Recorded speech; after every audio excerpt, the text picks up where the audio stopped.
Very good afternoon, everyone. Thank you so much for this opportunity. As there was an introduction, I am from Satara, a place which is in Sahyadri mountain ranges and Maharashtra. I started my journey. There's a fort called Ajinkatara, just behind my house. My uncle used to take us, me and my couple of cousins, to the Ajinkatara fort every Saturday, Sunday. And that's how we started roaming in Sahyadri mountain ranges.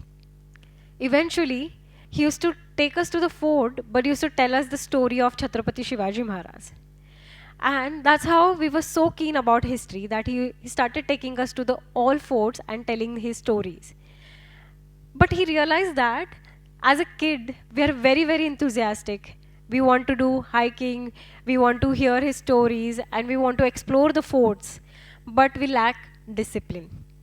Now, what to do?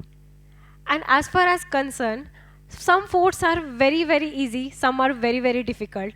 Concern about safety, so he suggested me and my cousins that we should, you guys should go and uh, go with some professional team where you will know that how to behave, how to walk in the nature, and how to respect the nature. That's how we started exploring in Sahyadri. And after exploring in Sahyadri, my mentor, one of the mentors suggested my parents that, now she should go and climb, in the Himalayas. And as a kid, I was very, very enthusiastic that I wanted to go to the Himalayas, but I don't know how to go. Then he suggested that if you want to go and climb in Himalayas, there are some institute which will train you and will give you about the knowledge about climbing.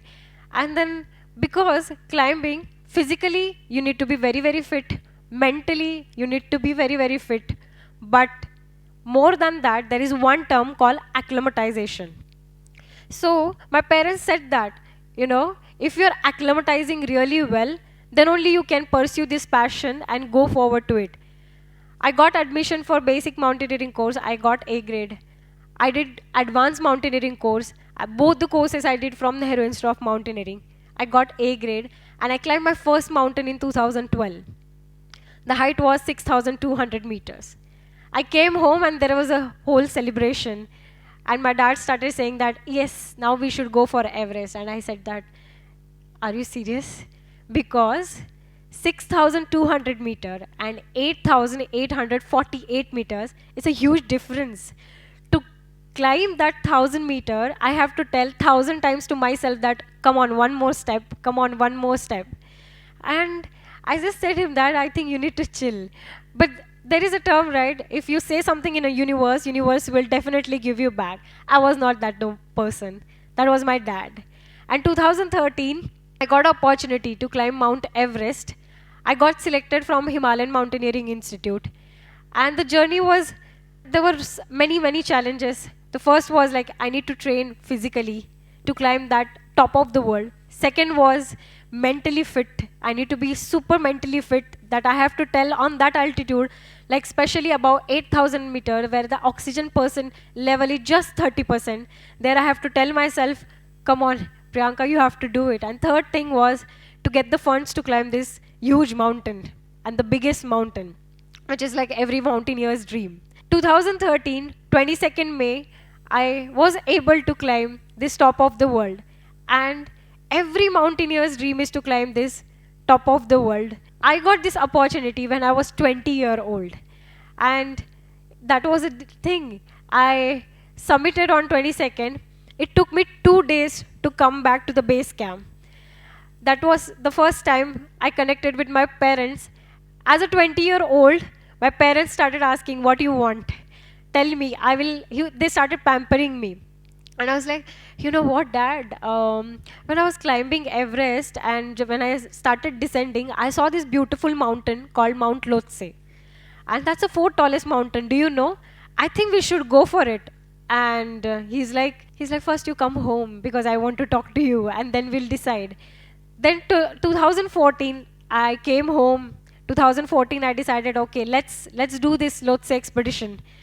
I started my journey because Lhotse is just next to Everest. I started my journey to climb Lhotse. I was on a base camp. One fine day, we had a puja, and then we thought that okay, we'll go to the Khumbu Ice Fall and just do some practice. And because next day we have to go to the camp one. So I started preparing myself to started wearing the shoe and like okay, let's go, what to do. And like after few seconds we heard big noise, and that was a big avalanche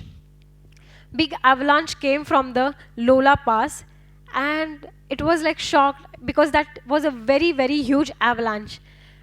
For a few seconds we were like, oh my god, this is a huge avalanche we saw. After some time we got to know that there was a 17 Sherpas who died in that avalanche.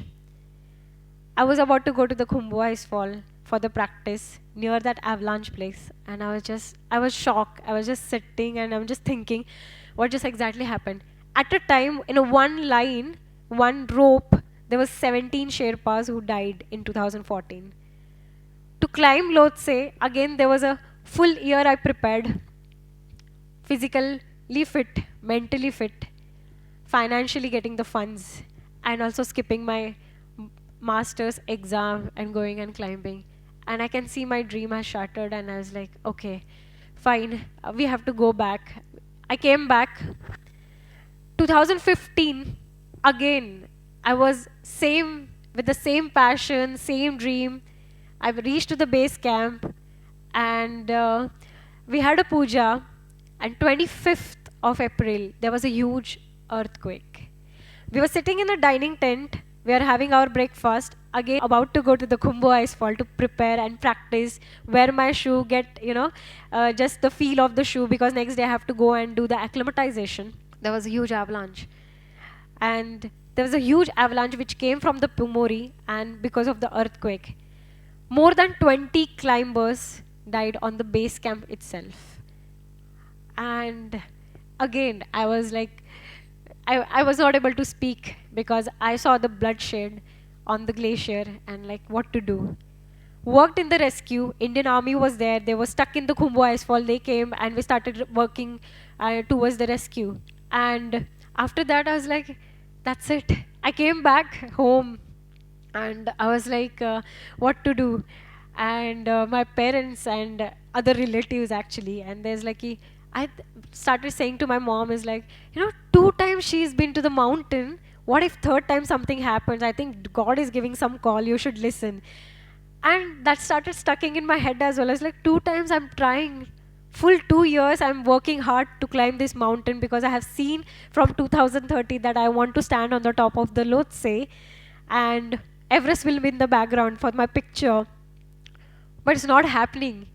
I came back. It took me 2 to 3 months to recover from that trauma because that earthquake was so heavy. After that, after half an hour, we feel that the glacier is like, vibrating. The glacier is moving. And it was traumatically stuck. And then I came back. 2015, after this thing, I went to the Himachal and climbed one mountain. And there I thought that, okay, fine, I think I should go and climb again. 2016, I climbed Kilimanjaro. 17, I went on the Elbrus expedition. But Lhotse was there somewhere in my head. It was stuck actually. Because that was a dream to climb this fourth tallest mountain. After 17, I thought that, okay, 2018 is the same year. I think I should go and climb Lhotse and I should take a chance, to climb this mountain. I was again on the base camp, and with that fear that what if I get up next day, what will happen? Again the avalanche or earthquake? But when I reached to the base camp, I was in the dining tent and there was a walkie-talkie lying, and the walkie-talkie, all the frequencies you can hear. And I heard that Lhotse summit. Lhotse summit bhai gayo. Like it's a Nepali language. And I was like, is it someone climbed Lhotse? And I thought, okay, this is the year, and this is the year I'm going to make it to the top. That universe gave me a call, and my Sherpa said that please go and sleep properly. Nothing's going to happen next day. And exactly nothing happened. Now the challenge was Khumbu Ice Fall, reaching to the Camp 1, Camp 2, Camp 3, Camp 4, and the top of Lhotse. I started journey from the Khumbu ice fall. Then we reached to the camp 1. Khumbu icefall name itself says that ice fall. So there will be lot of crevasses. We have to cross these crevasses through these ladders. Usually the best time to climb is midnight 2 o'clock to 5 o'clock because the snow condition and ice conditions are really stable. There is a less chance of avalanche. But while descending, we can directly come because it's a downhill, so we can make a move little bit faster. But for climbing, it's little bit will be slow. I reached camp 1, then I did rotations. Camp 2, this is like my one of the favorite picture. Though you can see there are many ice blocks are there and I'm smiling, but inside me is saying that please take picture fast because you never know where the avalanche will come. And this is exactly that Lola Pass. I reached camp 1, I did my acclimatization. I camp 2, and then I came back and waiting for the summit, and so many things were going, but the positive, I got the call from the universe and I was like, yes, this is the year I'm going to make it. Finally, on the 16th May 2018, I was able to, so the main challenge for the Lhotse was this race couloir. I have heard so many stories that the race couloir, where there is a huge rocks are falling, there is a winds are blowing, and we have to make our move through that couloir.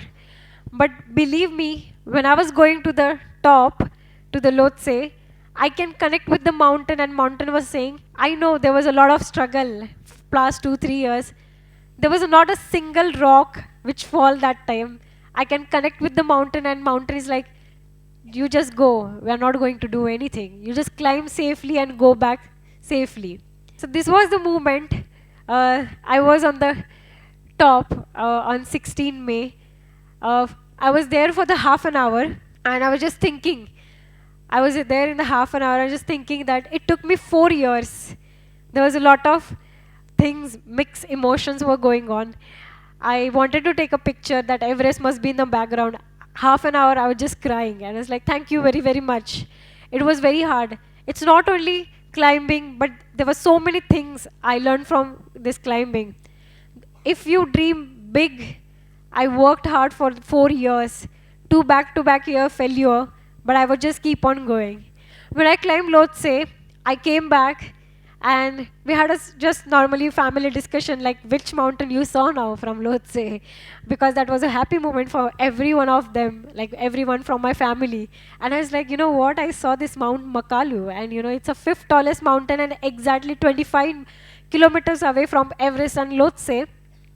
I think I should go and climb.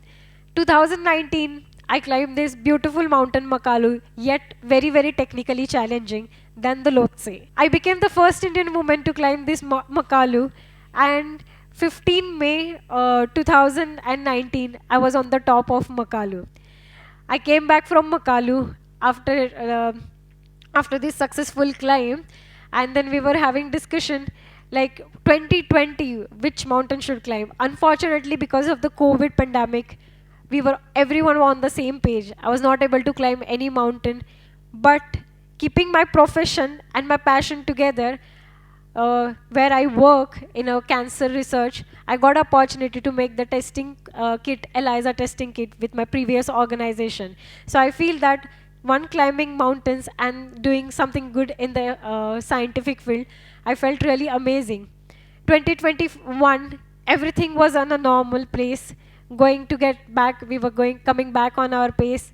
So I decided that I will go for the 10th highest mountain, which is Mount Annapurna. Again, the most dangerous mountain in the world.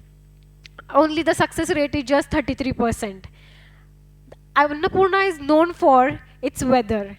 A very difficult weather. Climbing challenges were there. And weather, because 5 minutes, if it's a really good weather, after that it will be snowing, there will be a lot of avalanches. One time when I was on Camp 1, I looked at Annapurna and just saw there were so many avalanches were coming up. And I just had a thought that, Priyanka, do you really want to climb this? Because you are just at a Camp 1, you have to go to the Camp 2, Camp 3, and Camp 3 and Camp 2, there is a big avalanche prone area. But yes, I decided that, okay, I'll take a chance and I'll just go for it. 16 April, I climbed this beautiful Annapurna mountain. Whenever I reach on the top, I always think about that, oh, lot of exercise or lot of physically training, mental training I have done. So many people have helped, parent support, so many things come up. But when I was on the top of Annapurna, there was only one thing was going in my mind, that is like, I have reached to the top, but same way I have to go back to this base camp successfully, because there were so many avalanche areas, and of course there are so many crevasses, so I have to cross those all, and especially I have to go midnight, I have to do the descent. I climbed this mountain. Annapurna climbing was really, really special for me. Annapurna gave me two gifts actually. One is like a small frostbite which it took me 3 months to recover. Second degree frostbite on my finger. And the second beautiful thing happened in November, that I received Tenzing Norgay National Adventure Award. It is the award which is given in the mountaineering field, and I received from the President of India, and that was a huge for me. And but yes, as I decided that I will keep on climbing, when I came back from Annapurna, we were again having the discussion like, what next mountain I want to go. So my mother, she said that you're climbing all of the mountains. Why don't you climb the India's highest mountain, which is Kanchenjunga? So I decided that okay, 2022, I will go and climb this Kanchenjunga. As the difficulty, I will definitely mention from Camp 4 to the top and coming back was 17 hours. So 6 months I was preparing myself that I should be active 17 hours. So my morning, it used to start by 5 o'clock. I used to work out, then I used to go and work in the company and then come back again prepare. I used to do workouts, and full 16 to 17 hours I used to be active. Just I was training mentally myself that I have to go and climb this mountain. We started our journey from Camp 4 to the summit around 8 in the night.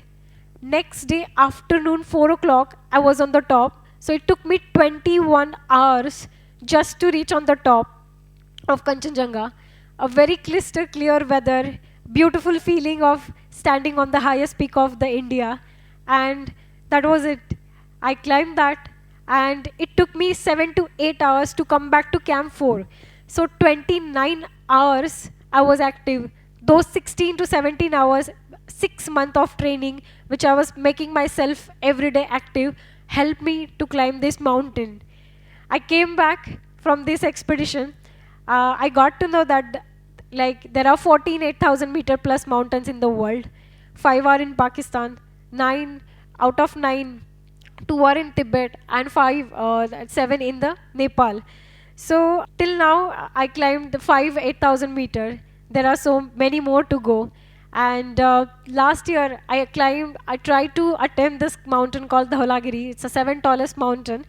Unfortunately, because of the weather condition, I have to take one step back. And I learned one thing, like the major thing, because each mountain will teach you many, many things, but one major thing I learned from the mountain, that taking one step back is not at all failure. I took many times steps back and bounced back, prepared myself so hard and went and climbed. Because in front of nature, I think we are nothing. And to accept that, it takes a big heart. Because failure will come many of the time, but it's always that how you keep yourself positive and go back and climb this mountain. Unfortunately, I was not able to climb this Dholagiri, but yeah, this year, April, I'm going to attempt again this Dholagiri, and hopefully I'll make it to the top, because whatever decision I took it, I don't think so I regret about it. But yes, and the best thing is like the mountain is always there. Life is important. You can always come back and go back and climb these mountains. So that's what my journey so far, and hope to make it to the 14 8,000 meter in the future. Thank you very much.